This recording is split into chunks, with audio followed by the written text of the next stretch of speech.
ભારત અને યુરોપિયન સંઘ વચ્ચે ઐતિહાસિક મુક્ત વ્યાપાર કરાર પર હસ્તાક્ષર. વેપાર, સુરક્ષા, સંરક્ષણ, ભાગીદારી, ગતિશીલતા, આપત્તિ જોખમ વ્યવસ્થાપન અને ગ્રીન હાઇડ્રોજન સહિત 7 કરારો અંગે હસ્તાક્ષર. આ સાથે ભારતના ઇતિહાસનું સૌથી મોટું FTA સંપન્ન. ભારત અને યુરોપિયન સંઘ શિખર સંમેલનમાં પ્રધાનમંત્રી નરેન્દ્ર મોદીએ કર્યું સંબોધન. કહ્યું, અમારી ભાગીદારી ઐતિહાસિક ઊંચાઈને સ્પર્શી.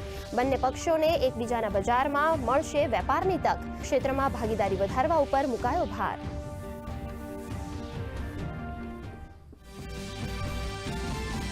પ્રધાનમંત્રી નરેન્દ્ર મોદી તેમજ યુરોપિયન કમિશનના પ્રમુખ ઉર્સુલા વોન ડેરનું સંયુક્ત નિવેદન. પીએમ મોદીએ કહ્યું, ભારત અને EU વચ્ચેની સમજૂતી મધર ઓફ ઓલ ડીલ્સ માત્ર વેપાર કરાર નહીં પરંતુ સહિયારી સમૃદ્ધિ માટેની નવી blueprint.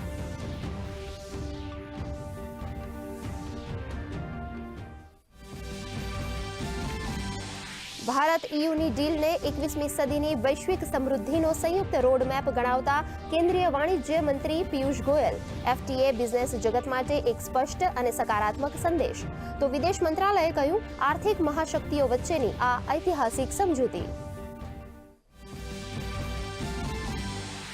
Bharat EUની mother of all ડીલ્સને પરિણામે ભારતના 99% બજારને EUમાં મળશે સ્થાન.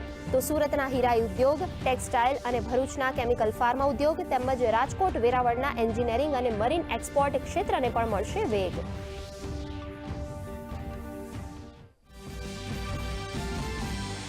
કેન્દ્રીય ગૃહમંત્રી અમિત શાહ અમદાવાદમાં જમિયતપુરા ખાતે શિક્ષાપત્રી સમૈયામાં રહ્યા ઉપસ્થિત. શિક્ષાપત્રીને ગણાવી સર્વજન હિતાય.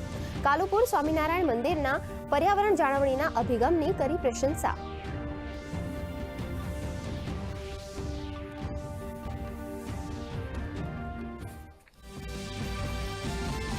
ગુજરાત ATSએ મળી મહત્વની સફળતા. નવસારીથી જૈશ મોહમ્મદ અને અલ કાયદા સાથે સંકળાયેલા આતંકીને ઝડપી પાડ્યો. મૂળ યુપીના રામપુરના રહેવાસી ફૈઝાન શેખની નવસારીના ચારપુલ વિસ્તારમાંથી ધરપકડ.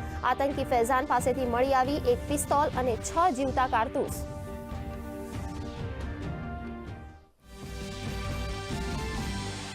રાજ્યમાં ઠંડા પવનોએ વધારી શિયાળાની તીવ્રતા. નલિયામાં લઘુત્તમ તાપમાન 9.4 ડિગ્રીએ પહોંચ્યું તો ભુજમાં 11 ડિગ્રી તાપમાન. આગામી 24 કલાક બાદ 2 થી 3 ડિગ્રી તાપમાન વધવાની હવામાન વિભાગની આગાહી.